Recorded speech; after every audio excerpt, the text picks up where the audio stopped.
Before I begin, I just wanted to do a small disclaimer before I start this new video series. I don't want people to get angry with me in saying this, but I feel that my creativity with Multi Movie Monday had been lost, and so I am burnt out of doing that series. When I kind of mentioned it in the vlog yesterday, I wasn't exactly joking, so to speak. I have kind of lost my, in a sense, creativity to continue and doing Multi Movie Monday. Just to let you know that the series is entirely unscripted. I'm hoping that that was well known, but I guess I kind of lost the spark of interest after a while. Like, it kind of dawned on me that it was just not what I was really. I mean, it was a unique series. Keep in mind that, yes, but I think that it was the fact that I just realized that, like, I'm 27, gonna be 28. I've been doing YouTube in different formats over the years of basically like 10 years. So I'm gonna try to do something a little bit different. I'm not sure when this is gonna be up, when this series is gonna be uploaded either. So don't expect like a different video like 3 times a week or a different video every week. I am not making that promise truthfully because I don't even know um, when it will be up exactly. So yeah, um, just keep in mind though that this is a little bit more, in a sense, for me, like a more, I guess, like it would be more like a relaxed kind of thing. Um, and also just to let you guys know, this was just my decision. You guys did not affect it at all. Don't think that you have. So this is just my decision. And I know that a lot of people are probably going to be pretty damn pissed at me, but just remember, this is just my decision. You had nothing to counteract this. You had nothing that made it, um, that made this decision all the more worse. So just keep that in mind that this was just my decision. So with that being said, let's get into the video of today and welcoming you to a new series. So please enjoy. Hello and welcome to the projector, and on this series we're going to take a look at how Dwayne Johnson handled an anti-hero that came back after 5,000 years from being in internal turmoil. After being selected by the gods of magic, a young Teth Adam decides to take upon his magical abilities and do something more unique and timeless with it, only to be reborn 5,000 years later and become what he is well known as, becoming a new protector of a brand new world that he once knew back in the past, while facing off against trouble along the way and eventually joining up with the Justice Society. This is my review of Black Adam. Black Adam, when it came out, was a very not well thought after film. A lot of people, in the matter of the fact, were very pissed off when this film came out, and very much so where they were, in fact, kind of calling this one of the worst superhero movies ever made. Especially even still nowadays, there are a lot of people calling this the worst superhero movie ever made. And I would beg to differ in that this film is just pretty damn awesome in the matter of the fact, and that this is just one of the best superhero films or best anti-hero films that I've seen ever since that the Punisher series was released. And one thing that this film actually does acquire pretty well is the fact of is the fact of Teth Adam and how you feel for this. Teth Adam is not somebody that just had been around from decade to decade, but in the matter of the fact that he is just somebody that wants what he lost. And we do end up finding out that he lost a lot more than we all suspect and think of, and we even feel for the character of Teth Adam in this entire film. And I gotta say, that big reveal that they did towards the end of how Teth Adam really got his powers, I gotta say, that was a very well done, but very specific pick that the filmmaker decided to do, the director of this film, and really come to terms with like the origin that a lot of people would probably suspect that they would do with Tess Adam, and then changing it was, in my opinion, for the better. I know that a lot of people would probably be like, ah, that fucking sucked because it's not the fucking same as what we knew, but experiments is always a better thing, especially in movies like this, and particularly when he is reawakened by a pretty, I would say, kind of dumb situation, but at the same time, it makes sense of having Tess Adam basically this protector, in a sense, coming back to protect someone, and in fact, that's what he did in this film. The reason why he came back to be the protector of Kondu is because he had been chosen from back in the past, and a woman had summoned him to protect her. Throughout the course of the film, you see that Tess Adam becomes this protector that he was long awaited for, someone that he needed to become, and someone that he took on.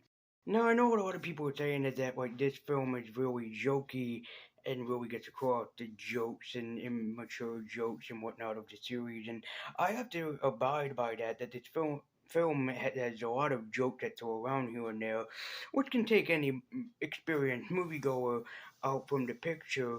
And I gotta say that a lot of the jokes I really did love, but I do love the fact that it stops being this jokey superhero comedy and then plays the straight man when it comes down to the final decision time, and then finally show you what kind of film that this is, and that it is a that it is a superhero film, more specifically an anti-hero film, something that we haven't had in a while. That does feel like a breath of fresh air, and this is coming from a guy who generally very much loves superhero films, and I gotta say that this was just a breath of fresh air to see the turnaround of of a movie villain, the villain in comic book origin, and then become an anti-hero, which was again just a breath of fresh air that they had, and I think we owe it all to Dwayne Johnson's performance in the film.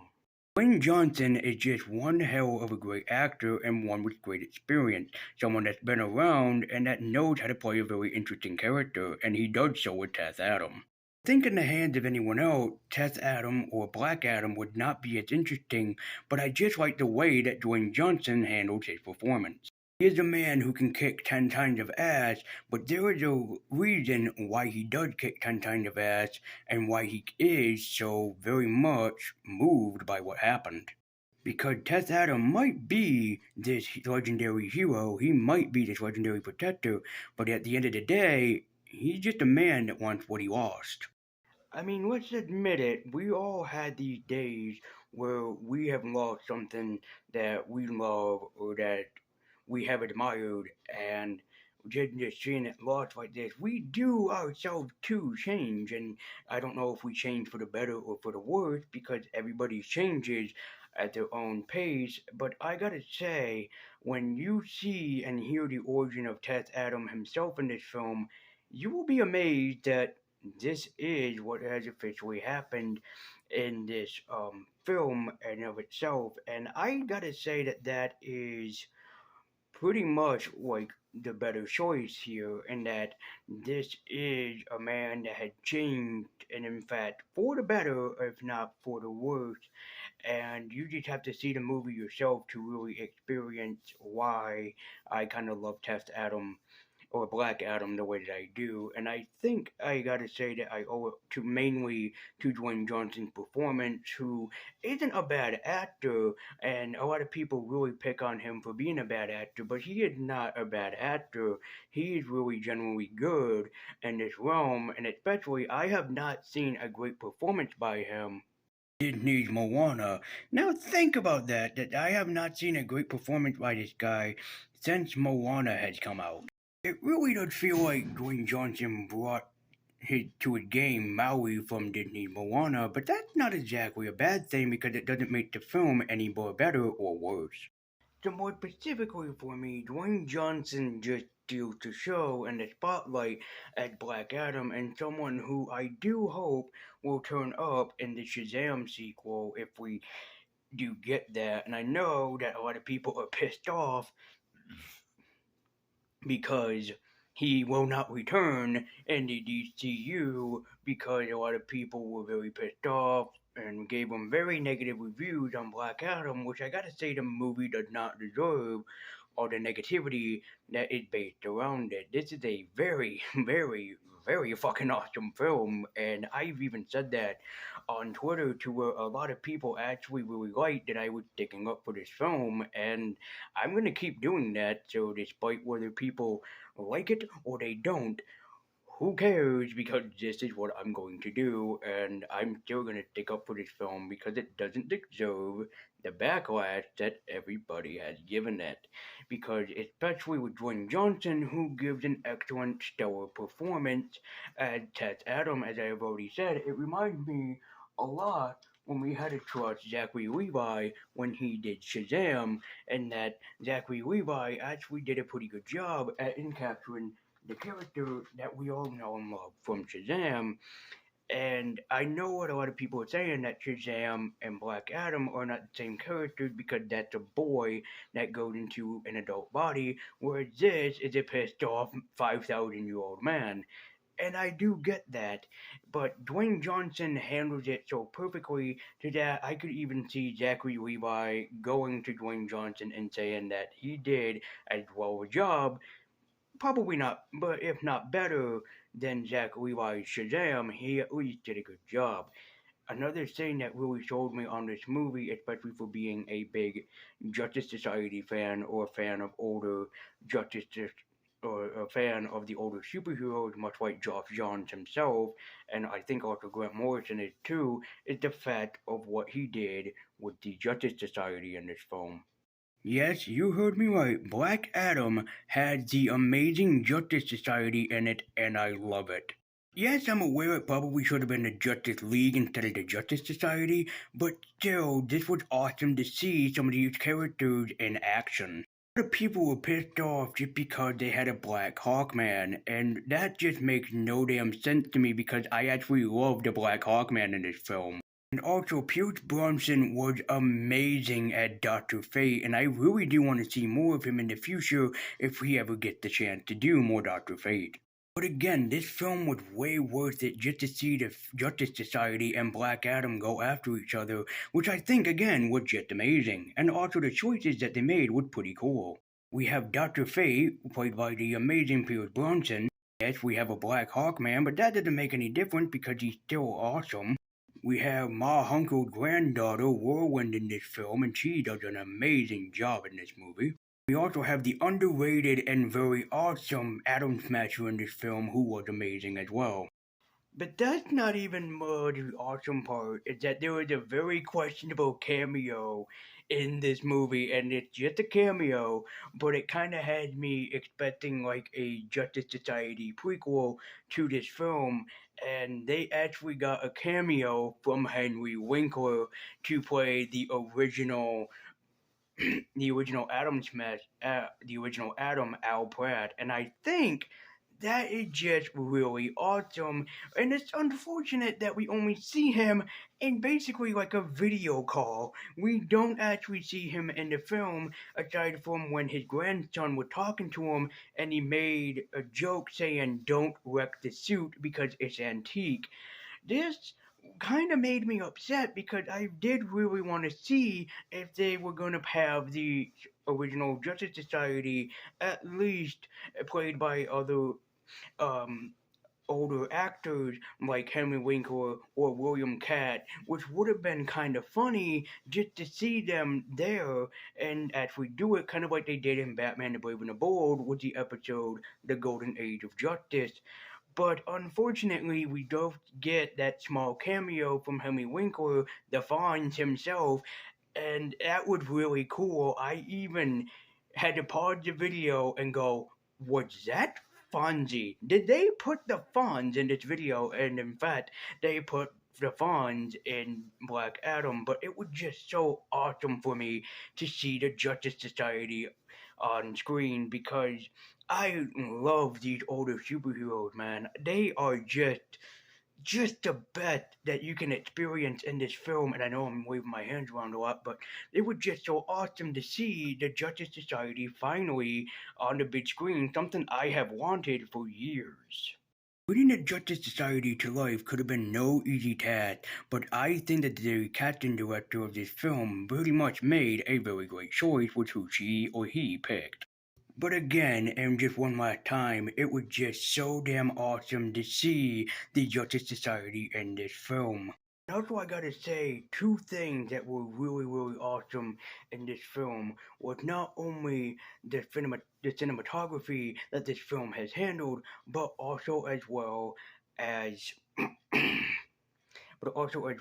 the fight scenes, which were so gratefully choreographed and something that was very, very amazing to see, especially was in part of the cinematography that this film had, because this film has some of the most beautiful, most exquisite shots ever brought to screen, and it really does look that really damn impressive and amazing upon screen. Whether it be a fight scene or whether it just be a scene around the city, Black Adam has some beautiful imagery to look at. Black Adam really does have some very beautiful eye candy going for it, but that is a very good thing to give for its audience. Lighting and the directing of every scene was so gratefully put together that you just get lost in the kind of beautiful cinematography that this film had going for it. Alright, so for the main villain of this movie, they made quite a pretty difficult pick to really talk about in the villain of Shabazz. To be truthful, I have no memory and nothing about the enemy that they have chosen in this movie, Shabazz, which was a joke that they did make in Batman the Brave and the Bold, the episode The Power of Shazam, when Batman said that. So I had no idea that this was actually a real enemy. I was really hoping to see the seven deadly sins of man, like that was in Shazam, and maybe have Black Adam go up against these instead of, demons and wizards, shoot the protector kind of nonsense. That kind of throws me out of the film, and I did not really like Shabazz in this film. Truthfully speaking, I was kind of hoping that it would be like Black Adam kind of discovers what it means to be a superhero through the Justice Society, and maybe have the Justice Society and him face off against the seven deadly sins of man, something that was in the Shazam movie, something that we already have been pretty much identified with. But the fact that they showed such a weird and out of place villain in this, which with it being Shabazz, was kind of a more, I wouldn't say stupid, but more of like a very poor decision in the casting department, or just a poor decision in the scripting. There was no real reason to basically have Shabazz in this movie aside from crap, we need a villain, and they probably didn't think of one up until a certain point in this film. I'll admit, he looks metal as fuck, and he does look kind of awesome, but it's just a generic devil design, and it's nothing that's really that specific. I don't know how Shabazz looks in the comics, but in this movie, he's just a generic demon and nothing more, nothing less. Again, I just think that it was just bad decision making, or maybe it was like a rough decision to put this enemy in the film, which is not really a bad decision, it's just kind of a poor decision that it had to be this specific villain, or there could be a lot of other DC Universe villains that they could have thrown in, but I digress, because Black Adam to me is still a pretty damn awesome film. Might not be perfect in everybody's eye, but I am a fan of Black Adam, and I hope to see more of Dwayne Johnson as Black Adam in this film, especially with the reference that he might either be facing off against the Justice Society by the Amanda Waller cameo at the end of the film, or that he might be facing off against the Man of Steel himself, Superman, played by the amazing Henry Cavill, and that also had me pretty excited. Black Adam was a film that I really did enjoy and amazingly want to see more of him in the DCU, as only if we can get him back to make his certain cameos, because of after what has happened with everybody back watching this film, that I think is just fucking amazing.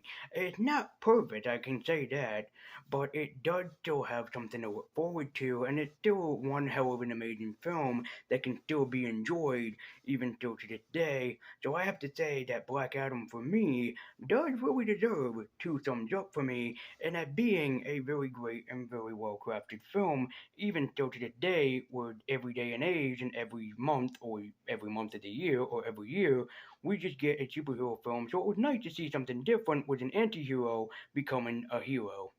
I hope that you like this new series. I hope that you like what I'm doing with this new series. If not, feel free to tell me in the comment section down below. But I really do like it and enjoy it, so I hope that you guys will too. And I'm Lazy Universe, and I'm signing out and telling you all that I will see you on the next projector.